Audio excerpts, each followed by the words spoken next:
Welcome to Playbook for Performance, the official podcast of Shawna Corden, the Joan of Arc for corporate healing and performance. Join the quest to make work fun again by preparing leadership for engaging workplaces. And now, your host.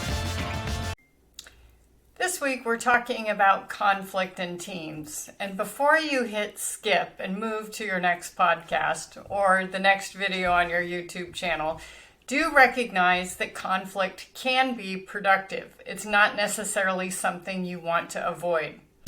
I'm Shawna Corden. I work with teams that are in conflict, before they get to conflict, after they're in conflict.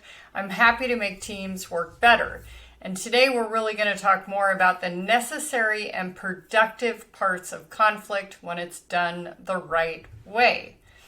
So why have conflict at all? Well, conflict is that sort of healthy pebble in your shoe that really makes people strive for something better. It's a little bit like competition, healthy competition. It's necessary for that innovation. So I offer an idea, naturally our egos get involved and someone else bumps it up to one better. Well, or it spins off another idea like, hey, what if we did this? That's always fun to do too.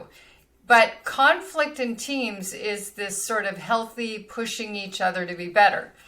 Now, unhealthy conflict is more personal, attacks people's opinions, appearance, motivations, intentions, not healthy.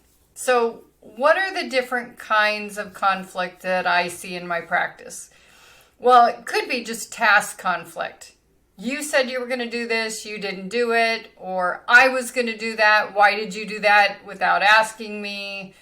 That sort of thing. And that's easy to resolve. That's like what we would apply a RACI chart to, saying, let's talk about all of the decisions that need to be made by this team and who's going to do what in terms of the work, who's the one that's accountable, who supports, who gets informed, etc., etc. Easy to do. If you want me to work through a RACI chart on your team, happy to do that. That's a walk in the park. Then there's relationships. And sometimes we have these sort of karmic relationships at work where people push our buttons. Maybe it's something that we see in ourselves that's illustrated in this other person and we don't like it. It could be that we feel that someone is triggering us because they're doing the necessary activities to promote themselves in the workplace and we're not, and we're resentful. It could be someone felt like they were outed out of a job that they should have received. They deserved it more than this other person did, and so on and so on. Lots of relationship things. We can clarify what those triggers are for people.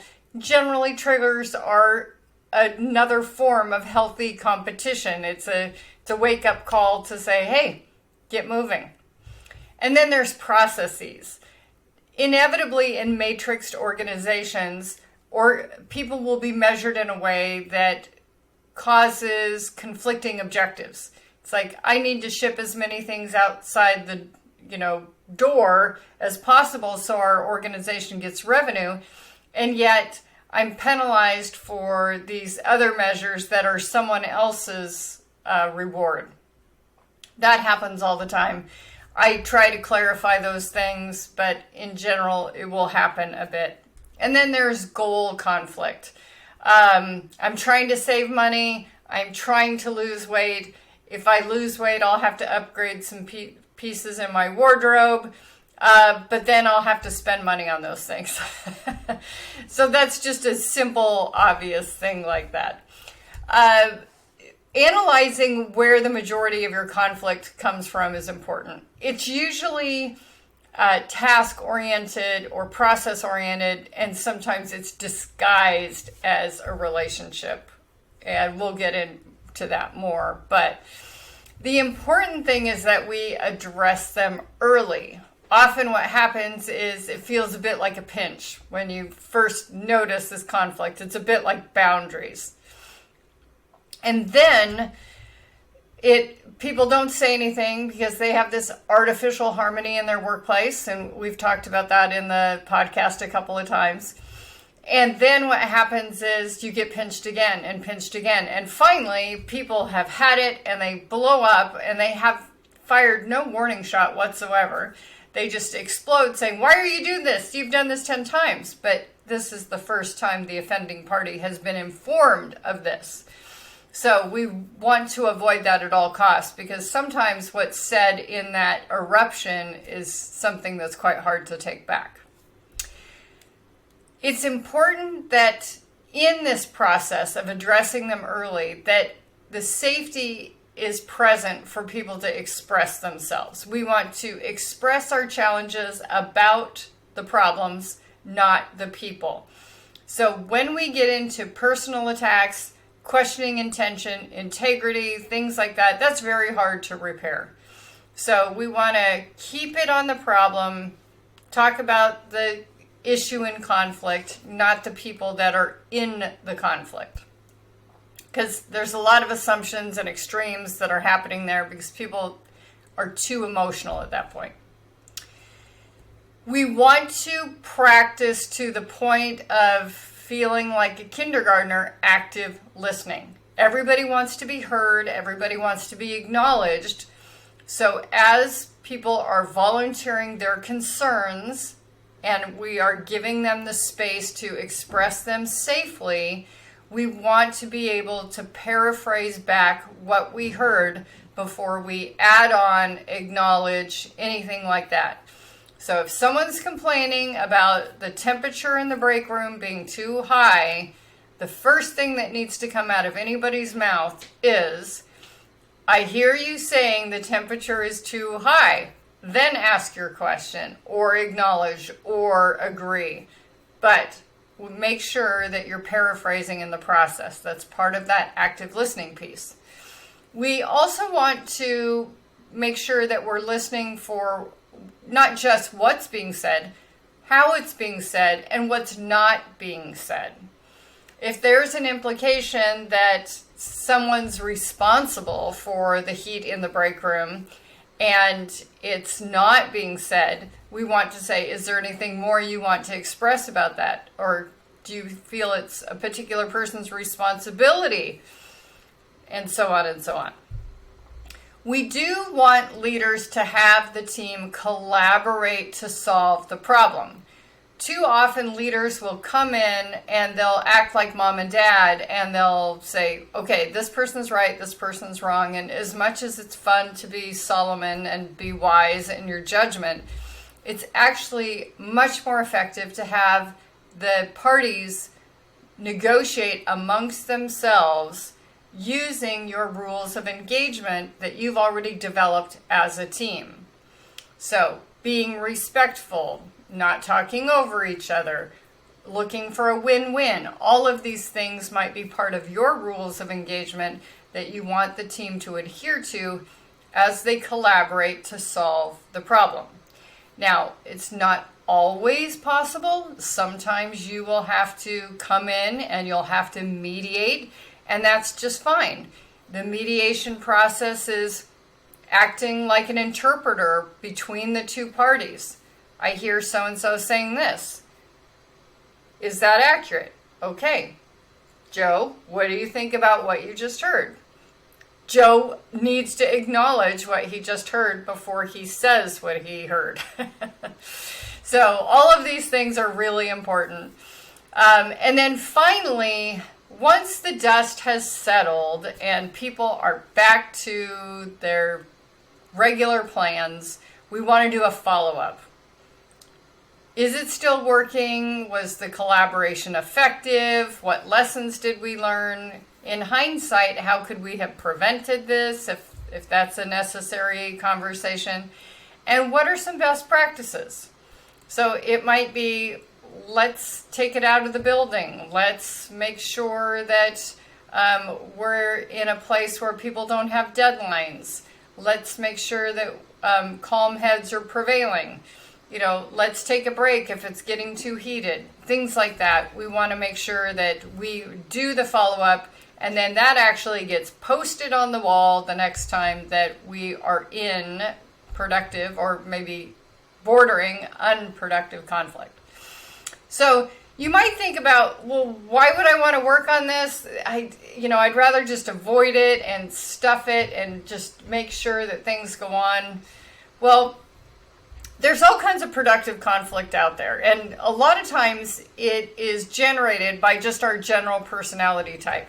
We all have tendencies and preferences about how we like to work.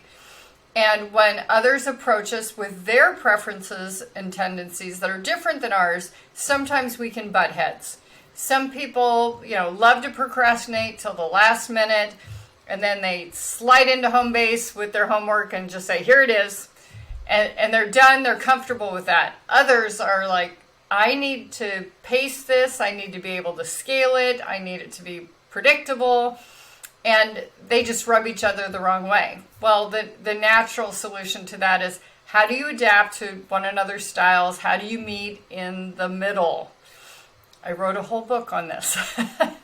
So we want organizations to have discussions, to find places to meet in the middle when they're more polarized in their approach to work, to subjects, things like that.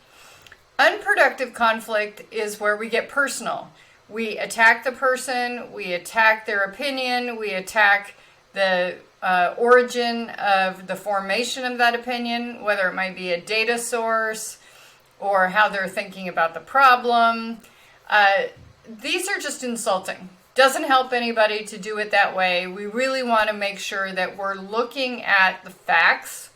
What are the unshakable facts in the situation? And what is it that we are trying to achieve? Common goals, alignment. What can we agree on?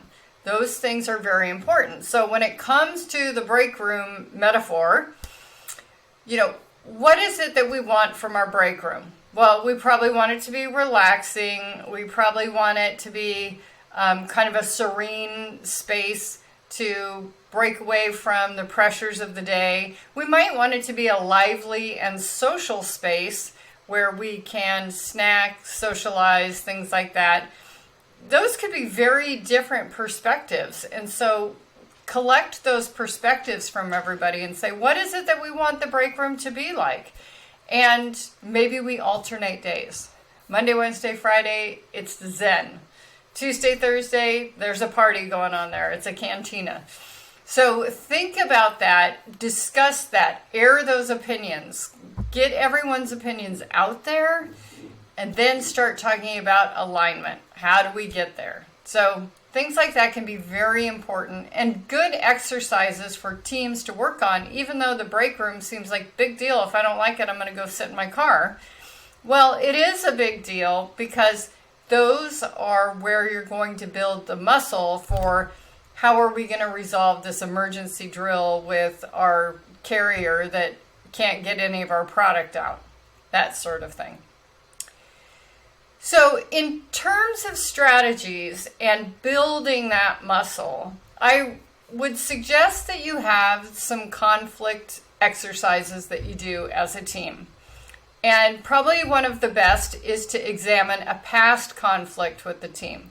Now, if the topic is too recent, too sore, still too tender, I'd avoid something like that. You may want to make up a case study, or you might want to pull a headline from the news and assign roles.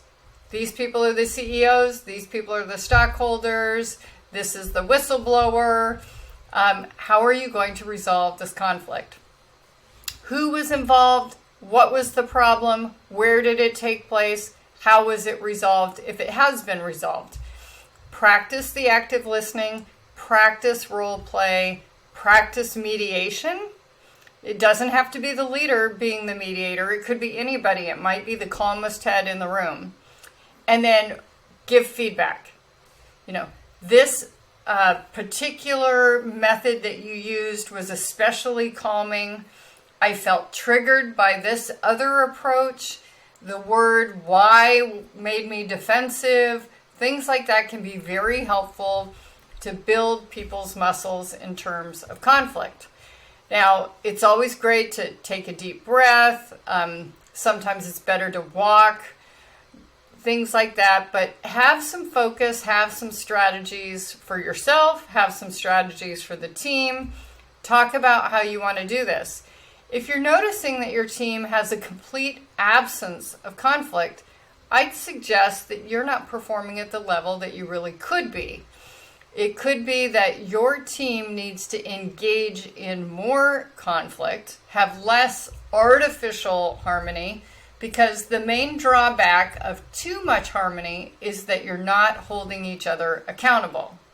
You know, if someone misses a deadline, you're too compassionate. You're like, there, it's okay. We know you're good. It's like, well, no, the team was counting on that. The customers were counting on that, whatever it might be. The accountability piece is generally what goes out the window. So, up the game, and the game comes from giving feedback, being specific, and reconnecting to why you're doing what you're doing. So, hopefully this has been helpful for your team. If you're looking to have a facilitated session for your team, if you're looking to practice conflict, I'm your guy. You can reach me at shawnacorden.com. Join us next time. We'll be talking about enhancing the engagement of the team. What is it that makes people feel engaged? What is it that makes people disengaged? And of course, as always, we would love it if you would invite your friends. Give us a thumbs up if you're watching us out on YouTube. Give us 5 stars if you're watching the podcast. And don't forget that we can help your team with just about any challenge that you have. Until next time, take good care.